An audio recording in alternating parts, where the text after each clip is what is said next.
Selamat siang bagi kita semua.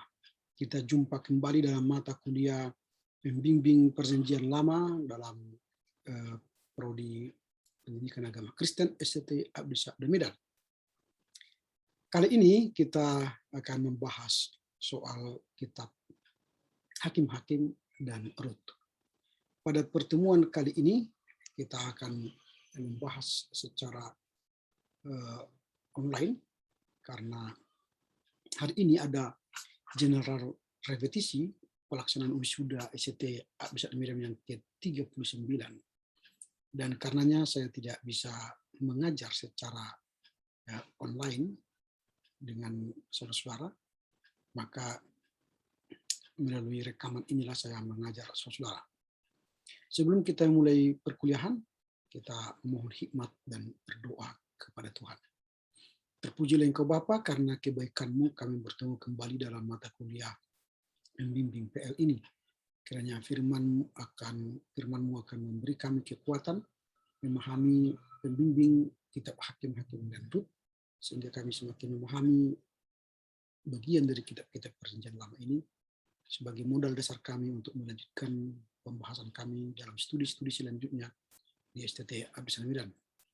Berkati kami dalam pembahasan kami hari ini, sehingga kami boleh menambah hikmat dan menambah wawasan. Terpujilah Engkau Bapa, demi Kristus Yesus. Amin. Baik, saya akan menyampaikan topik yang akan kita bahas pada hari ini dengan tema kitab Hakim-Hakim dan kitab Rut. Yang pertama kita akan membahas kitab Hakim-Hakim. Secara ringkas, kitab Hakim-Hakim ini diketahui penulisnya, dan tema dari kitab Hakim-Hakim ini ialah kemurtadan dan pembebasan.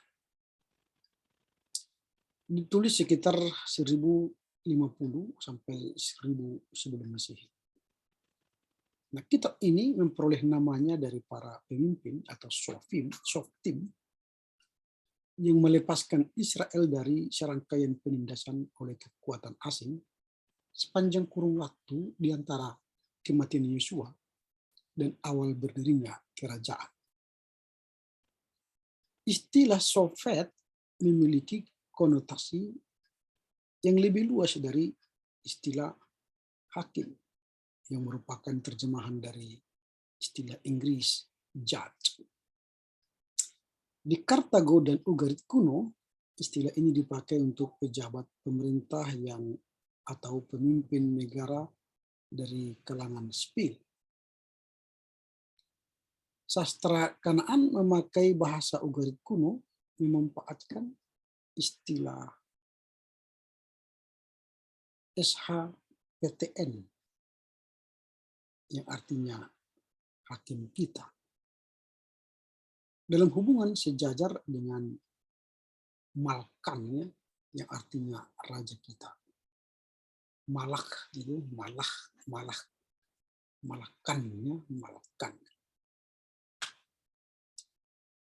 Sekalipun demikian, kurun waktu pemerintahan para Shoftim di Alkitab harus dibedakan dengan kurun waktu pemerintahan para raja. Pada masa pemerintahan para hakim terdapat sikap anti kerajaan yang jelas. Nanti kita bisa bandingkan dalam Hakim 9 ayat 8 sampai 15. Sekalipun tekanan dari luar, dari para calon penyerbu, akhirnya membuat bangsa itu menuntut adanya seorang raja. 1 Samuel 8 itu. Para hakim adalah tokoh-tokoh yang diurapi roh, diangkat oleh Allah, dan memperoleh kuasa dari Allah. Nah, jadi itu ya. Jadi para hakim itu adalah tokoh-tokoh yang diurapi roh, diangkat oleh Allah, dan memperoleh kuasa dari Allah untuk apa? Untuk mengatasi berbagai krisis tertentu di dalam sejarah Israel. Jadi Allah sendiri dia sebagai Raja Israel. Sekalipun dosa bangsa itu seringkali mengulangi mengurangi kenyataan luhur ini menjadi keadaan yang kacau. Nah, para hakim memiliki wewenang, ya, memiliki wewenang dari Allah di bidang militer maupun sipil, dapat memberikan keputusan hukum jika diperlukan. Nah, itulah para hakim. Jadi setelah masa Joshua, masih di situ masih teokrasi yang terjadi, di mana Allah yang memimpin. Sekarang dari teokrasi beralih kepada hakim-hakim. Jadi hakim-hakim yang memimpin sebagai pengganti Allah, dan hakim-hakim itu diurapi oleh Allah, diangkat oleh Allah, diberi kuasa oleh Allah untuk mengatasi berbagai kritis masalah, dan bahkan mereka diberi wewenang secara militer dan sipil. Sekarang kita melihat tanggal penulisan dan tanggal penulisannya dan penulisnya. Memang di awal tadi sudah saya katakan penulisnya agak sulit diketahui, tidak diketahui begitulah ya. Seperti kitab-kitab sejarah lainnya dalam perjanjian lama, kitab ini tidak diketahui penulisnya. Sekalipun demikian, bukti menurut nas pembantu membantu kita untuk menentukan tanggal kira-kira dari penulisnya siapa. Misalnya kehancuran Silo sudah disimpulkan sebelumnya. Tapi masanya pada masa kehancuran Silo di Hakim-Hakim 17 ayat 6. Dengan kehancuran Silo itu memberikan kesan bahwa kitab ini ditulis pada zaman kerajaan. Kitab Hakim-Hakim ditulis pada zaman kerajaan. Kenyataan bahwa orang Yebus disebutkan sebagai masih menduduki Yerusalem di Hakim 1 ayat 21. Menunjukkan bahwa tanggal penulisan adalah sebelum direbutnya Yebus. Nah, ini kan sebelum direbutnya Yebus pada masa pemerintahan Daud. Demikian pula disebutnya Gezer Hakim 1 ayat 29 menunjukkan suatu tanggal sebelum Fir'aun menganugerahkan kota itu sebagai hadiah pernikahan putrinya dengan Salomo. Nah, bukti dari nas tersendiri, bukti dari dalam nas sendiri dengan demikian menunjukkan tanggal penulisan kitab Hakim-Hakim adalah pada awal berdirinya kerajaan. Nanti kan setelah hakim-hakim, maka selanjutnya ialah raja, masa raja yang memerintah. Dari hakim-hakim memerintah, nanti akan masuk kepada raja-raja. Jadi ini ditulis pada masa awal berdirinya kerajaan, sekitar tahun 1050 sampai 1000 sebelum Masehi. Mungkin pada zaman pemerintahan Raja Saul, atau pada awal pemerintahan Raja Daud. Nah, itu ya soal waktu penulisannya, dan penulisnya tadi sudah kita lihat. Namun dalam tradisi-tradisi Yahudi disebutkan bahwa Samuel lah yang menjadi penulis dalam kitab Hakim-Hakim ini. Nah, ini ada petunjuk. Walau tadi dikatakan tidak tahu siapa penulisnya, tapi dalam tradisi Yahudi disebutkan penulisnya itu adalah Samuel.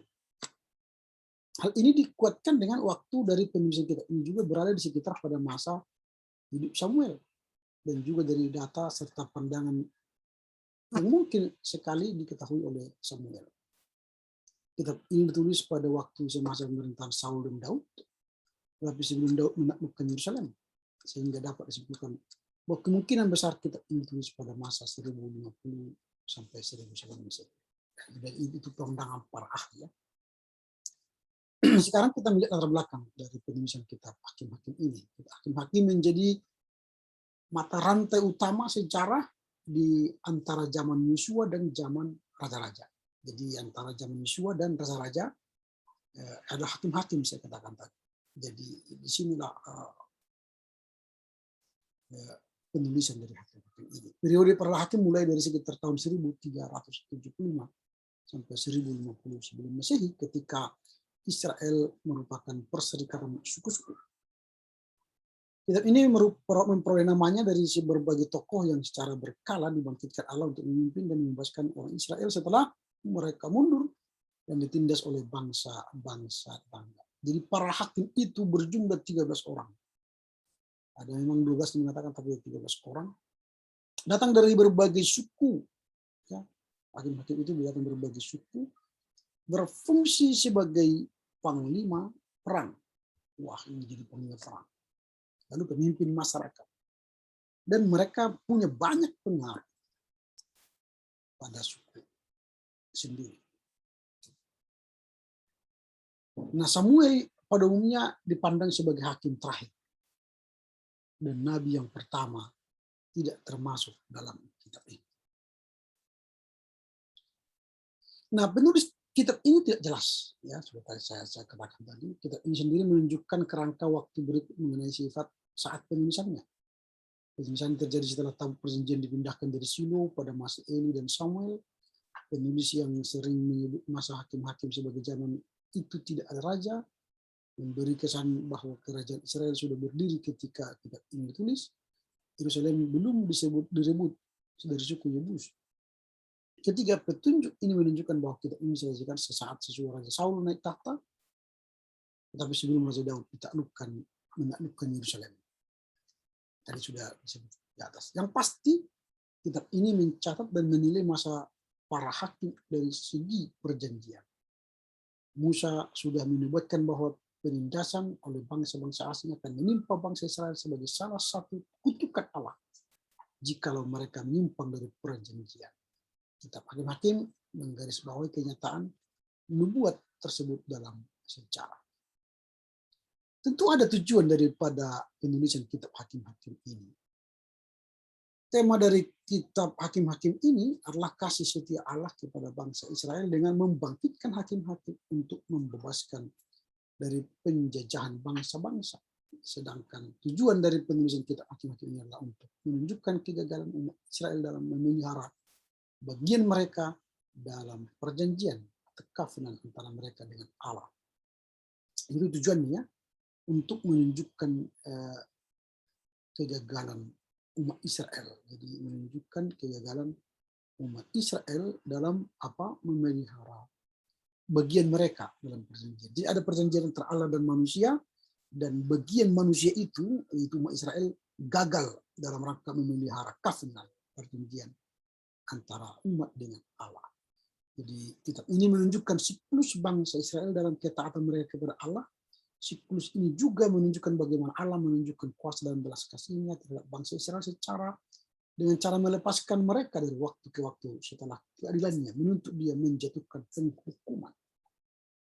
Kemudian kitab ini menjelaskan mengenai catatan sejarah tentang keadaan yang terjadi dari masa Yosua terakhir memimpin sampai pada masa Eli menjadi hakim. Oke, itu tujuannya. Sekarang kita mendalami dengan survei dalam kitab ini. Hakim terbagi atas 3 bagian utama. Bagian pertama mencatat kegagalan Israel untuk menyelesaikan sepenuhnya penaklukan negeri itu dan kemerosotan mereka setelah kematian Yosua. Lalu bagian yang kedua mulai Hakim-Hakim 3 sampai pasal 16 ayat 31 merupakan bagian utama kitab ini. Bagian ini mencatat 6 contoh dari pengalaman Israel yang terulang pada masa hakim-hakim yang mencakup siklus kemurtatan, penistaan bangsa asing, ya, siklus ini kemurtatan, penindasan bangsa asing, perbudakan, berseru kepada Allah di tengah kesusahan, dan pembebasan Allah melalui para pemimpin yang diurapinya. Di antara dari ke-13 hakim itu, yang paling terkenal adalah Deborah dan Barak sebagai suatu regu.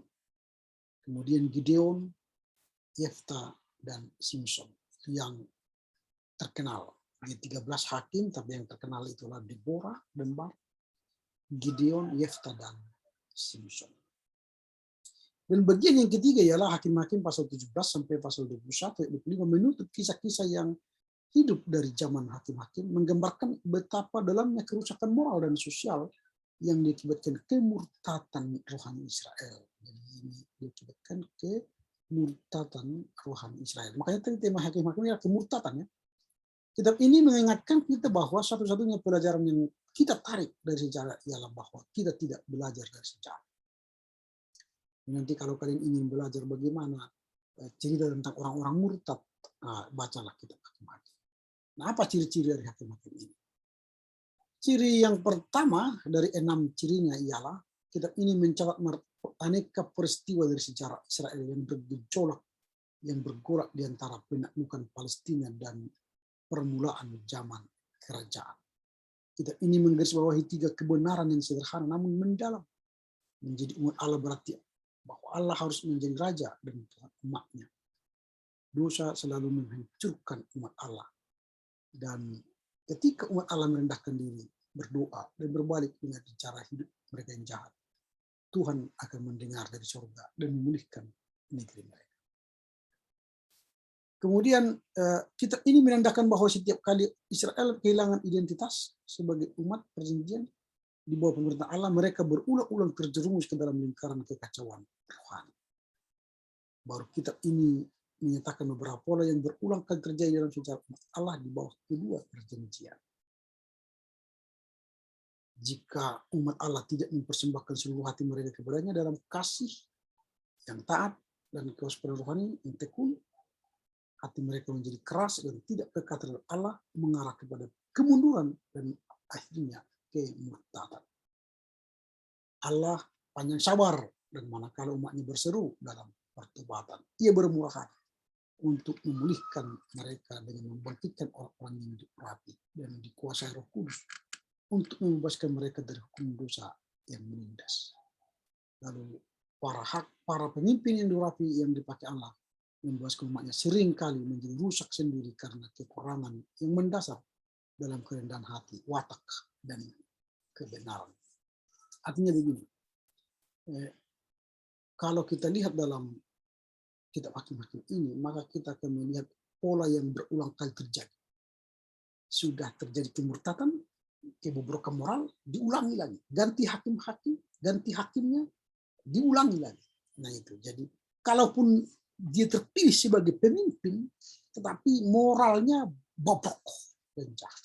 Jadi itu yang diulang-ulang. Itu ciri dari hakim-hakim ini. Keenam, siklus utama dalam kitab ini meliputi kemurtadan, ya, penindasan, penderitaan, pembebasan.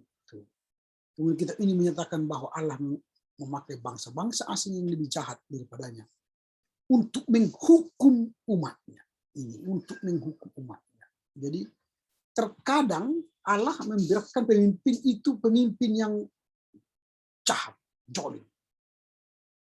Dan akhirnya Allah memakai umat lain menghancurkan, menghukum umat. Jadi pemimpin yang zalim akan berakhir dengan kehancuran. Ini cerita hakim. Itu cirinya, 6 ciri. Yang pertama tadi kitab ini mencatat aneka peristiwa sejarah dari Israel yang bergejolak. Kitab ini menggarisbawahi 3 kebenaran yang sederhana namun mendalam, yaitu menjadi umat Allah, baru dosa selalu menghancurkan umat Allah, lalu yang ketiga, ketika umat Allah merendahkan diri, berdoa bertobat, maka Allah akan mengampuni mereka. Baru kitab ini menekankan bahwa setiap kali Israel kehilangan identitas sebagai unsur perjanjian pada Allah, mereka berulang terjerumus dalam lingkaran kekacauan yang sama dan sebagainya. Jadi 6 ciri. Yang kemudian penggenapan perjanjian ini dalam perjanjian baru, kitab hakim-hakim menyatakan suatu prinsip ilahi yang abadi ketika Allah memakai orang dengan luar biasa dalam penyelayanannya. Roh Tuhan turun ke atasnya. Jadi itu ya, pada permulaan pelayanan Yesus, Roh Kudus turun ke atasnya ketika ia dibaptis. Sebelum naik kepada Bapa, Yesus memerintahkan untuk menantikan karunia yang dijanjikan Bapa, yaitu Roh Kudus.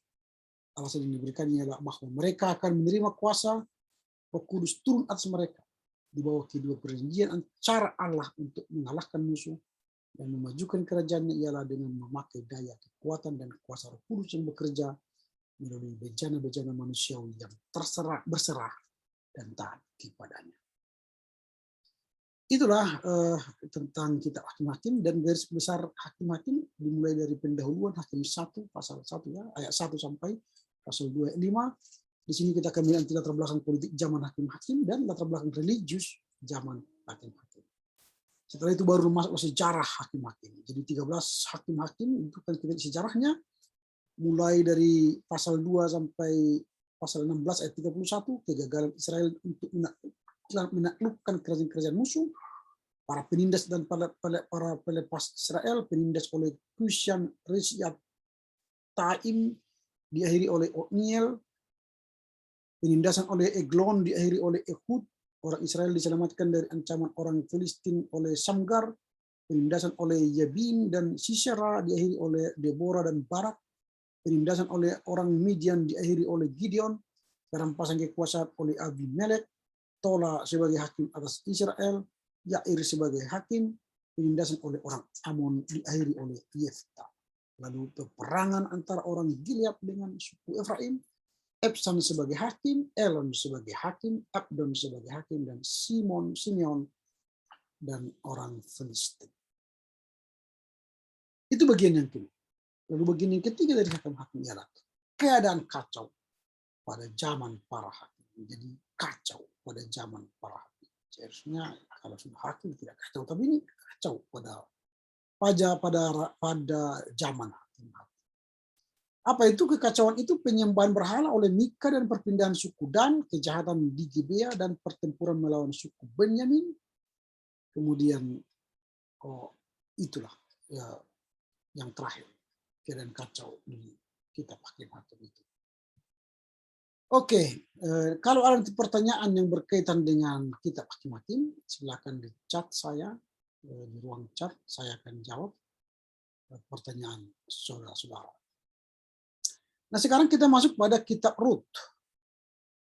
Sama seperti kitab Hakim-Hakim tadi, tidak diketahui penulisnya siapa, tapi tema dari kitab Rut ini ialah kasih yang menebus. Kasih yang menebus. Ditulis sekitar abad ke-10 sebelum Masehi. Nah, kitab ini dinamakan menurut tokoh perempuan yang dikisahkan olehnya, seorang perempuan Moab yang sudah sesudah kematian suaminya pergi ke Bethlehem bersama ibu mertuanya yang sudah janda. Rut menduduki tempat yang penting dalam sejarah Israel sebab dia menjadi nenek moyang dari Raja Daud dan siapa? Dan Yesus. Jadi dia menjadi nenek moyang Raja Daud dan Yesus. Tanggal penulisannya dan penulisnya, tanggal penulisan kitab ini tidak diketahui. Para sarjana Alkitab menemukan beberapa petunjuk mengenai waktu penulisan itu di dalam kitab ini. Pasal 4 ayat 17 dan 22. Yaitu bahwa kitab ini tidak mungkin ditulis sebelum abad ke-10 sebelum Masehi. Penulis merasa perlu untuk menjelaskan beberapa kebiasaan tertentu yang dianggap kuno, 4 itu ayat 6-8, suatu kenyataan yang menunjukkan bahwa kitab ini ditulis sesudah kebiasaan tersebut tidak dipakai lagi. Beberapa tahun sesudah masa Daud, baru kitab ini ditulis, hanya bisa diduga. Setelah sesudah masa Daud, ditulis kitab ini baru bisa diduga. Sekalipun sejumlah sarjana memberi tanggal sampai abad ke-4 sebelum Masehi, banyak sarjana lainnya yang memberi tanggal sebelum masa pembuangan. Misalnya Robert Pfeffer mencatat sifat yang umum dari kosakata dan pensusunan kalimat Ibrani-nya, pemakaian ungkapan idiomatis kuno yang ada dalam prosa terbaik Perjanjian Lama, serta gaya penulisan yang benar-benar klasik dapat dikemukakan sebagai pendukung bagi sebuah tanggal penulisan yang lebih dini. Dan sekalipun demikian, Pfeffer lebih memilih tanggal 400 sebelum Masehi. Ia berpendapat bahwa seorang penulis yang berbakat dari masa yang kemudian bisa saja menulis kitab ini mengutip pola yang sudah ada sebelumnya. Berbeda dengan Pfeffer, Edward Young meminta perhatian pada soal tidak disebutnya nama Salomo di dalam silsilah. Berpendapat bahwa seorang penulis yang belakangan pasti akan memperoleh silsilah itu sampai sesudah masa Daud. Karena itu kitab ini mungkin ditulis pada suatu saat dalam pemerintahan Daud. Talmud menyebut Samuel sebagai penulis kitab ini. pandangan ini tidak dianut lagi oleh kalangan sarjana Yahudi maupun Kristen. Seperti halnya dalam kitab-kitab sejarah Perjanjian Lama lainnya, kita tidak dapat menyebut satupun pengarang yang dikenal sebagai penulis kitab ini. Hal itu tentu saja tidak mengurangi nilai rohani, keindahan, sastra, dan episode yang berasal dari masa hakim ini. Yang berhasil diabadikan seorang penulis Yahudi tidak dikenal. Di dalam liturgi dibacakan, gulungan naskah Rut dibacakan pada hari Pentakosta. Nah, apa tujuan dari penulisan kitab Rut? Rut ditulis untuk menguraikan bagaimana melalui kasih yang berkorban, dan pelaksanaan hukum Allah yang benar. Seorang wanita muda Moab yang saleh menjadi nenek moyang Raja Israel, Daud. Kitab ini juga ditulis untuk melestarikan sebuah kisah. Jadi melestarikan sebuah kisah indah dari zaman hakim-hakim. Mengenai sebuah keluarga saleh yang kesetiaannya dalam penderitaan sangat kontras dengan kemurtaan rohani dan moral yang umum di Israel pada masa itu. Nah, kita akan melihat latar belakang dari penulisan kitab Rut ini. Secara historis, kitab ini menguraikan berbagai peristiwa dalam kehidupan suatu keluarga Israel pada zaman para hakim. Ini zaman para hakim, ya. Secara geografis, latar belakang 18 ayat pertama kitab ini adalah di tanah Moab. Sisa kitab ini terjadi di dekat atau di Bethlehem di Yehuda. Secara liturgis, kitab ini menjadi salah satu dari 5 gulungan dari bagian ketiga Alkitab Ibrani, yaitu Hagiographa, tulisan-tulisan kudus. Tiap tulisan ini dibaca di depan umum pada salah satu hari raya Yahudi tahunan, karena drama inti dari kitab ini terjadi pada waktu panen. Kitab ini biasanya dibaca pada hari raya panen atau Pentakosta. Karena kitab ini hanya menurut keturunan Rut sampai Raja Daud, mungkin sekali kitab ini ditulis pada zaman pemerintahan Daud. Penulis kitab ini tidak pernah disebutkan dalam Alkitab, sekalipun tradisi Yahudi menyebut Samuel sebagai penulisnya. Oke, tujuan tadi sudah saya katakan, ini survei. Kalau kita baca survei yang mendalam tentang kitab Rut ini, maka kisah kasih yang menebus ini dibuka dengan Elimelech yang meninggalkan Yehuda dan menetap di Moab karena bencana kelaparan. Kesengsaraan terus mendampingi Elimelech ketika ia dan kedua putranya wafat di Moab, serta meninggalkan istri mereka sebagai janda. Kemudian kisah ini dilanjutkan dengan 4 periode utama. Naomi, janda Elimelech, dan menantunya yang saleh, Rut, kembali ke Bethlehem di Yehuda. Dalam pemilihan Allah, Rut menjumpai Boas, seorang anak saudara Elimelech yang kaya raya. Karena anjuran Naomi, Rut menyampaikan kepada Boas minatnya terhadap kemungkinan untuk menikah menurut hukum penebus kerabat. Sebagai penebus kerabat, Boas membeli tanah milik Naomi dan menikahi Rut. Rut melahirkan seorang putra bernama Obed, kakek Daud. Kitab ini mulai dengan kemalangan yang suram, tetapi berakhir dengan penyelesaian yang indah bagi Naomi, Rut, Boas, dan Israel. Apa ciri khas dari kitab Rut ini? Pertama, kitab ini merupakan salah satu dari kitab dalam Alkitab yang memakai nama seorang wanita.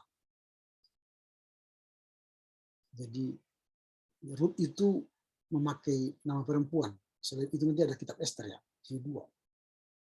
Yang kedua, kitab ini ditulis dengan latar belakang gelap dari ketidaksetiaan dan kemurtadan Israel sepanjang masa hakim-hakim, sambil menguraikan sukacita dan kesusahan sebuah keluarga yang saleh di Bethlehem selama masa yang kacau balau itu.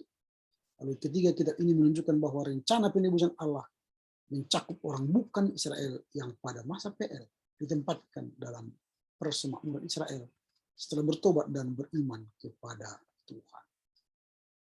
Penebusan Allah adalah tema inti sepanjang kitab ini dengan penekanan penebus kerabat Boas sebagai salah satu gambaran atau lambang PL yang jelas mengenai pelayanan syafaat Yesus Kristus. Ayat yang paling terkenal dalam kitab ini adalah pernyataan Rut kepada Naomi ketika masih berada di Moab. Kemana engkau pergi, ke situ juga aku pergi. Bangsamu lah bangsaku dan Allahmu lah Allahku. Rut 1 ayat 16. Dan kitab ini memberikan suatu gambaran hidup yang realistis dengan pergumulan dan kesedihan, namun menjelaskan bagaimana iman dan kesetiaan dari umat Allah yang saleh memungkinkan Allah mengubah suatu tragedi menjadi kemenangan.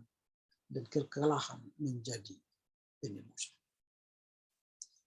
Cerita dalam kitab Rut ini ada yang dijelaskan dan digenapi dalam PB. Apa itu? Kesengsaraan yang dialami manusia menjadi kesempatan bagi Allah untuk memajukan maksud-maksud penebusannya yang akbar. Termasuk Rut dalam penebusan menunjukkan bahwa keikutsertaan dalam kerajaan Allah bukanlah karena keturunan, tetapi karena menyesuaikan kehidupan dengan kehendak Allah dan oleh ketaatan yang tumbuh karena iman. Yang ketiga, kedudukan Rut dalam daftar keturunan Daud dan Yesus menandakan bahwa semua bangsa akan diwakili dalam kerajaan putra Daud.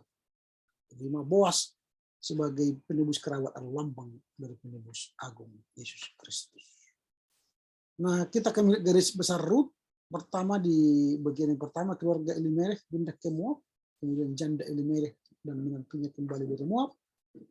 Baru Naomi dan Rut tiba di Bethlehem. Rut ikut menuai di ladang Boas. Rut menemukan seorang penebus, Boas menikahi Rut, Rut menjadi nenek moyang Daud. Demikianlah garis besar dari kitab Rut, dan dengan demikian jika ada pertanyaan yang berkaitan dengan kitab Rut, silakan chat di grup supaya nanti saya jawab pertanyaan saudara-saudara. Dengan demikian berakhirlah proses pembelajaran kita yang membahas kitab Hakim-Hakim dan Rut. Kiranya kedua kitab Hakim dan Rut ini menambah semangat saudara untuk semakin mendalami kitab-kitab dalam perjanjian lama.